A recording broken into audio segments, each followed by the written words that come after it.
Amigos e amigas que acompanham o canal do Luiz Ademar, grande abraço a todos. Vamos falar sobre a 15ª rodada do Campeonato Brasileiro da Série A, a primeira divisão, o Brasileirão. Terminou ontem, segunda-feira, 17 de julho, com um empate entre Goiás e Atlético Mineiro, 0 a 0. Filipão reclamando, 6 jogos que não vence, que a cobrança é forte. Filipão, você deixou de ser supervisor do Atlético Paranaense para ir para o Atlético Mineiro. 2 rivais de Libertadores, 2 rivais de Brasileiro. Você quer o quê? O torcedor tem que cobrar de você mesmo, o time não ganha. 0 a 0 o jogo ontem, e olha, não é só o Filipão que está reclamando não. O Mano Menezes reclamou após o empate 0 a 0 Internacional e Palmeiras no domingo. Ontem, segunda-feira, a diretoria do Internacional mandou o Mano Menezes embora. Campanha ali brigando G4, G6 e tal, na parte de cima da tabela, e Mano Menezes foi demitido. Que coisa, hein? Botafogo continua atropelando, dessa vez a vítima foi o Red Bull Bragantino, segue líder e vai disparando. Vai disparando porque Fluminense e Flamengo empataram 0 a 0. O Flamengo é o segundo colocado, porém o Grêmio não jogou. E por que o Grêmio não jogou? Esta rodada nós tivemos 8 partidas.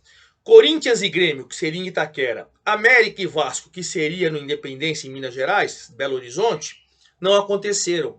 Porque as duas equipes no meio de semana passada jogaram a Sul-Americana, vão jogar de novo esse meio de semana. Corinthians venceu e o América perdeu. Agora vão resolver se vão para as oitavas ou não da Sul-Americana. E aí depois no sábado, que seria a rodada final de semana do Brasileiro, o Corinthians enfrentou o América pela Copa do Brasil. O América tinha vencido por 1 a 0 em casa, o Corinthians devolveu 3 a 2, nos pênaltis o Corinthians classificou, vai jogar semifinais da Copa do Brasil com o São Paulo. O América está eliminado. Então, ainda não tem data definida, Corinthians e Grêmio, América e Vasco, ficou para a CBF decidir uma data específica. A mesma coisa aconteceu lá na Série B, 2 jogos foram anulados, mas na Série B foi por problemas meteorológicos, né? As delegações não conseguiram embarcar. Pois bem, dos outros 8 jogos, a grande sensação da rodada foi o São Paulo. São Paulo no meio de semana tinha eliminado o Palmeiras, vencendo lá no Allianz Parque, e foi para as semifinais da Copa do Brasil, onde vai jogar agora com o Corinthians, e chegou ao final de semana, espancou o Santos. Com todo respeito à torcida gigante do Santos, ao Santos, esse time do Santos é horroroso, né? É horroroso. São Paulo meteu 4 a 1 e foi pouco. Foi pouco. São Paulo voltou ao G4 e o Santos tá ali, hein?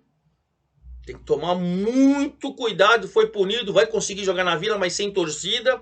Olha, a situação do Santos é complicada. Enfim, vamos falar de tudo isso. Antes de mais nada, quero convidá-los a fazer inscrição aqui no canal do Luiz Ademar. Ativar o sininho, hein? Tem vídeo da Série B, daqui a pouquinho eu vou gravar a Série C e Série D, que também terminou ontem. Enfim, tudo lá pra você, Bezinha, Copa Paulista, tudo pra quem curte futebol nos seus mais variados locais, né? Em São Paulo, no Brasil, pelo mundo, enfim. Tudo pra vocês, certo? E dê o seu like, faça a sua opinião, ou dê sua opinião, faça a sua pergunta, a gente responde todo mundo lá, tá bom? Então vamos lá. Vamos começar com o líder Botafogo, que começou a jogar essa rodada, essa 15ª rodada, jogando sábado em casa com o Red Bull Bragantino. Foi um jogo equilibrado, acompanha um jogo equilibrado, difícil, o Bragantino é bem treinado, o Bragantino marcou bem, no primeiro tempo segurou um 0 a 0, mesmo o Botafogo criando as melhores oportunidades, o Bragantino teve uma perigosa também. Aí veio o segundo tempo, logo com 2 minutos, eu achei que mais uma vez um vacilo do goleiro com a zaga e tal, enfim, faz muita presepada o goleiro do Bragantino, o Eduardo aproveitou o cruzamento e fez 1 a 0. A partir desse 1 a 0, o Botafogo ficou tranquilo, com o apoio do seu torcedor, né? O Bruno Lage, o novo treinador, acompanhando, o Caçapa se despediu, ele é auxiliar técnico lá no Lyon da França, né? Tava ali quebrando um galho. O Bruno Lage já começou a treinar nesta segunda-feira, que foi ontem, terça-feira, já vai comandar o Botafogo já na próxima rodada. E aí o Bragantino tentou sair, não conseguiu, e o Di Plácido logo aos 14 do segundo tempo fez 2 a 0, então transformou um jogo que estava difícil no primeiro tempo em tranquilo. E aí o Botafogo segue com 39 pontos, a melhor campanha, hein, na história dos pontos corridos. Sensacional. E ele abriu 12 do Flamengo. Claro que o Grêmio tem um jogo a menos. Se o Grêmio ganhar, ele vai a 29 e fica a 10, tá?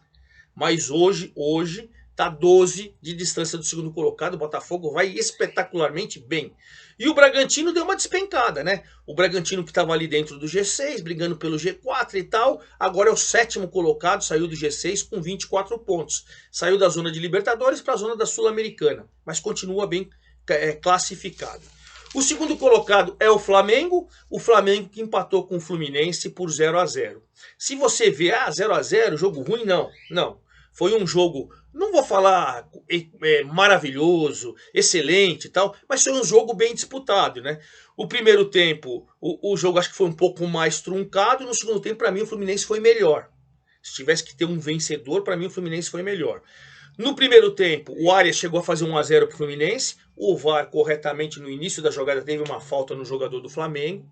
Teve uma falta, para mim, o VAR acertou, no meu entendimento. E no segundo tempo, a mesma coisa. Teve um gol do Gabigol, um belo gol do Gabigol também, assim como foi o do Arias. Mas no início da jogada, para mim, também teve uma falta e o VAR agiu corretamente. Jogo tenso, né? Ou no finalzinho do jogo, o Marcelo deu um drible, gente. O Marcelo é muito habilidoso, né? Marcelo é muito habilidoso. Ele deu um drible entre as pernas do Luiz Araújo. O Luiz Araújo ficou bravo e deu uma pancada no Marcelo, que foi expulso.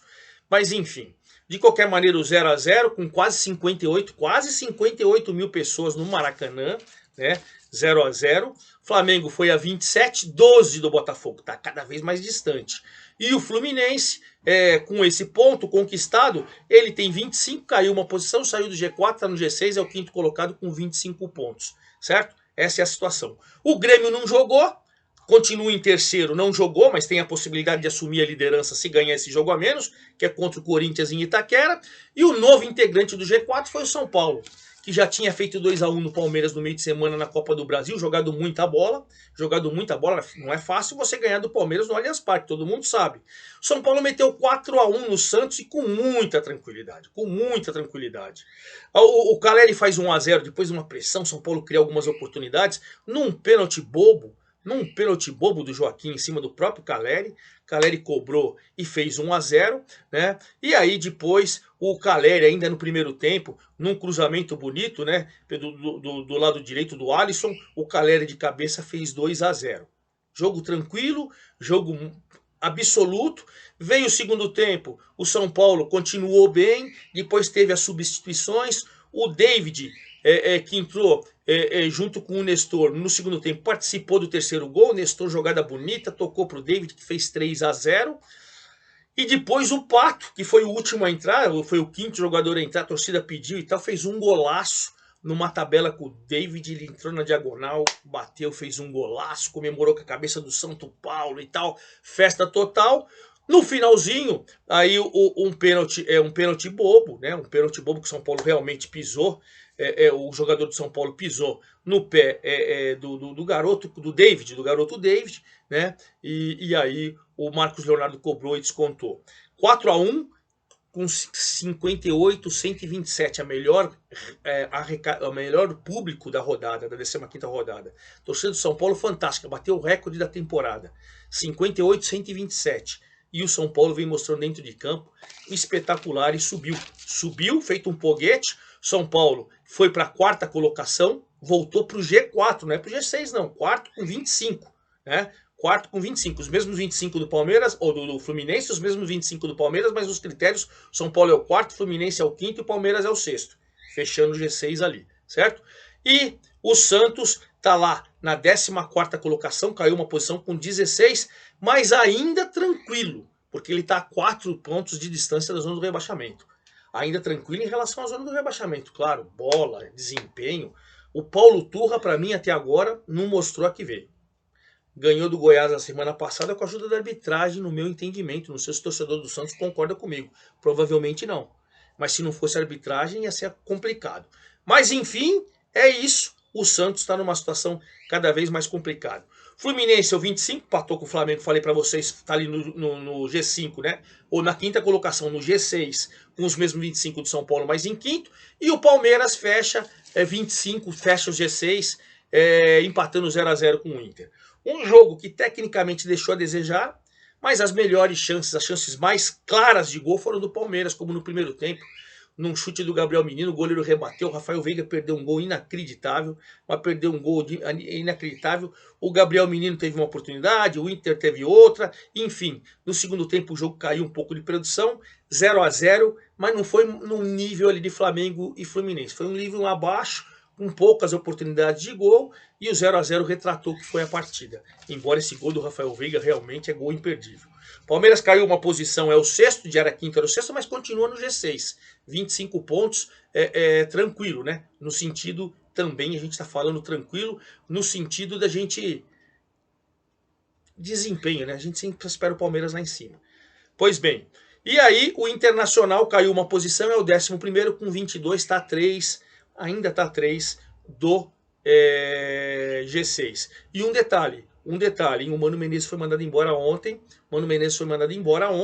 e veremos o que vai acontecer.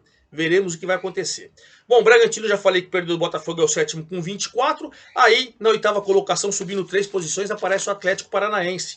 O Atlético Paranaense pegou o Bahia e com tranquilidade, com o Kelvin, né, jogando bem pelo lado direito, e dos pés do lateral saiu o primeiro cruzamento com o Vitor Roque, faz 1 a 0 no primeiro tempo aos 23, e o cruzamento com o Eric vai lá e testa para o fundo da rede, faz 2 a 0. Vitória tranquila no primeiro tempo. Renato Paiva falou que não é mágico, mas seu trabalho é ruim no Bahia, Renato Paiva, com todo respeito. E o Atlético do Wesley Carvalho vai subindo. Agora subiu 3 posições, está fora da Copa do Brasil, que perdeu para o Flamengo, mas com 23 pontos está 2 do G6, está brigando por vaga na Libertadores, onde ele está na atual temporada. E os 23 também do Atlético Paranaense, mas na 9ª colocação é o Fortaleza, que jogou em casa, jogou mal, num erro de saída de bola, sabe aquela saidinha ordinária? O Cuiabá aproveitou um erro na saída de bola, o goleiro João Ricardo tocou errado, o Davidson pegou, chutou, fez o gol. O Davidson tá com 5, 6 gols já na competição, hein? O Davidson tá chegando, hein? Tá chegando na briga pela artilharia. E aí o Cuiabá fez 1 a 0 e depois, apesar da pressão, do apoio da torcida, mais de 43 mil pessoas no Castelão, né? O Pikachu perdeu o gol de cabeça, o Silvio Romero mandou bola no travessão, o Lucero também de cabeça fez o goleiro o Walter trabalhar, mas apesar da pressão do Fortaleza, o Cuiabá conseguiu 3 pontos importantíssimos. O Fortaleza, com 23 pontos, sai ali do, né? Tá na briga, ele caiu 2 posições, embora esteja a 2 pontos do G6, né? Mas eles perdeu a oportunidade de estar no G6. E o Cuiabá subiu uma posição ao 13º com 19, né? Ele já abriu 7 da zona do rebaixamento e na verdade está a 6 do G6. Então, quer dizer, tá mais a situação mais tranquila para você tentar lá em cima do que você escapar lá embaixo. Tá indo bem, né? E o Cruzeiro é o 10º com 22, caiu uma posição que jogou mal. O Cruzeiro foi aquele 0 a 0 medonho. E olha, para a torcida do Cabuloso, e eu tenho certeza que o torcedor do Cabuloso vai me entender, 0 a 0 com o Coritiba no Independência, o Coritiba foi melhor. O Coritiba criou mais oportunidades. O Coritiba no primeiro tempo com o Caio César teve uma grande oportunidade. É verdade que o Wesley também perdeu uma chance. Enfim, o Matheus Vidal no finalzinho do jogo perdeu uma chance incrível. Mas no contexto geral de um jogo ruim tecnicamente, que foi domingo de manhã, né? Não sei se o horário acabou influenciando nos times. Mas o Coritiba, mesmo na zona do rebaixamento, foi melhor. Para mim ele foi melhor, criou mais. E aí aquela história, se tivesse que ter um vencedor, seria o Coritiba. Embora o gol que o Matheus Vital perdeu no final é sempre complicado. Mas o Cruzeiro, com um pontinho somado, foi a 22, caiu uma posição, é o 10º colocado, mas está a 3 do G6. O torcedor pode acreditar sim num Cruzeiro brigando por vaga na Libertadores, ou como querem falar de pré-Libertadores, enfim, dá para brigar. Mas foi mal nesse jogo, 22 pontos. O Coritiba somou um ponto importantíssimo fora de casa, mas continua na 18ª colocação com 11 pontos, mas a 2 do Bahia, né? A 2 de sair, aonde não conseguiu até agora na zona do rebaixamento. E aí você tem com 22 do Cruzeiro o Internacional que empatou, e aí você tem o Galo com 21, continuando na 12ª colocação, depois de um empate horroroso com o Goiás. Horroroso, foi ontem o jogo, ontem à noite. O Galo não é um time coletivo, é um time que tem dono. Qual é o dono? O Hulk. Quando não é o Hulk, tem que ser o Paulinho. Quando os dois são bem marcados, como aconteceu contra o Goiás, né, o Galo não joga, porque ele não tem futebol coletivo. ele depende da individualidade ou do Paulinho ou do Hulk. Pelo menos eu entendi assim. O Goiás, que não fez um bom jogo, na verdade seja dita, mas conseguiu ponto importante e foi o melhorzinho que o Atlético Mineiro. Filipão merece as pressões. Porque, pô, 6 jogos, não conseguiu vencer e o time não joga bola. Atlético Mineiro, então, 21 pontos, manteve a 12ª colocação, está a 4 do G6, não está distante, mas está se distanciando, né? E o Goiás, com um pontinho, perdeu a chance de sair e colocar o Bahia. Ele tem 12 pontos, tem um a menos que o Bahia, né? Um a menos que o Bahia, mas enfim, continua na zona do rebaixamento. Aí você tem com o 13º Cuiabá, que eu falei para vocês, que venceu com 19, o Santos, que perdeu de São Paulo com 16, é o 14º, e o Corinthians, que não jogou, 15º, não jogou, né? Tem um jogo a menos. O Bahia, que perdeu 13, perto da zona do rebaixamento, campanha ruim. Aí você vem na zona do rebaixamento, o Goiás 12, Coxa 11, o Vasco, que não jogou 9, e o América, que não jogou 9. Essa é a situação da competição. O Tiquinho Soares, o artilheiro, não marcou, né? O Vitor Roque marcou. Enfim, essa briga pela artilharia ali também promete, né? O Tiquinho tem 10, o Vitor Roque tem 8, o Caleri, que fez 2, tem 6. E aí com 6 você tem o Sacha do Bragantino, o Hulk, o Davidson chegou a 6 e o Roger Guedes do Corinthians chegou a 6, também tem 6 porque ele não jogou. Então essa é a situação e a gente encerra nosso vídeo falando da próxima rodada, que é a final de semana. Esse meio de semana você tem Sul-Americana e tal, então o meio de semana que vem é Copa do Brasil, brasileiro rolando só no final de semana. Sábado a gente vai ter Flamengo e América. Flamengo vice-líder, enfrentando o América na zona do rebaixamento. Sábado, 16 horas, 22/7. Aí no mesmo horário a gente tem Palmeiras e Fortaleza. Palmeiras o sexto com 25, o Fortaleza o nono com 23. O Palmeiras não pode dar moleza para não sair do G6, porque se ele perder, o Fortaleza já pega seu lugar. Aí ele sai do G6. 18h30 do sábado, Cuiabá e São Paulo. O Cuiabá chegando no meio da tabela, vitória maravilhosa lá em Fortaleza, com Fortaleza, e o São Paulo crescendo, Copa do Brasil, brasileiro, tá no G4, enfim, belo jogo, sábado 18h30. Sábado 18h30 também, Bahia e Corinthians. Bahia e Corinthians. Olha que jogo interessante. O Bahia tem 13, o Corinthians tem 15. Por zona de rebaixamento, jogo importantíssimo para os dois. E 21 horas de sábado, Grêmio e Galo. O Grêmio, terceiro colocado, com um jogo a menos, podendo ser segundo, querendo aproximar do Botafogo, contra um Galo que está em queda livre, não ganhou ainda com o Filipão, 12º com 21. Jogo difícil, parada difícil para o Galo, hein? Aí no domingo, 16 horas, o Santos, desesperado, em crise, com má campanha, preocupado com o zona de rebaixamento, pegando simplesmente o líder com a Vila vazia. Belo jogo também, hein? Domingo, 16 horas. Mesmo horário, domingo, 16 horas, Bragantino e Inter. Bragantino é o 7º. Provavelmente, se vencer o Inter, ele vai fechar no G6. Mas o Inter também ambiciona a mesma coisa. Ele tem 22, tem só 2 a menos que o Bragantino. Jogo interessantíssimo. Domingo, 16 horas também, o Cruzeiro, que quer se aproximar do G6, contra o Goiás, que quer sair da zona do rebaixamento. Jogo interessante também por esse aspecto. Domingo ainda, 18h30, você tem Vasco e Atlético Paranaense. O Vasco desesperado, com um jogo a menos e precisando sair da zona do rebaixamento, contra um Atlético Paranaense que é sempre duro na queda e que está de olho no G6. Aí a gente fecha a 16ª rodada com o Coritiba, em Curitiba, na segunda-feira, 19 horas, segunda-feira, 19 horas, o Coritiba desesperado querendo sair da zona do rebaixamento, jogando em casa, contra o forte Fluminense, que está ali sempre no G6, certo? É isso. E aí na próxima terça-feira eu venho com todos os detalhes, resultados, sobe e desce na classificação, artilharia, tudo só para você. Grande abraço, até lá!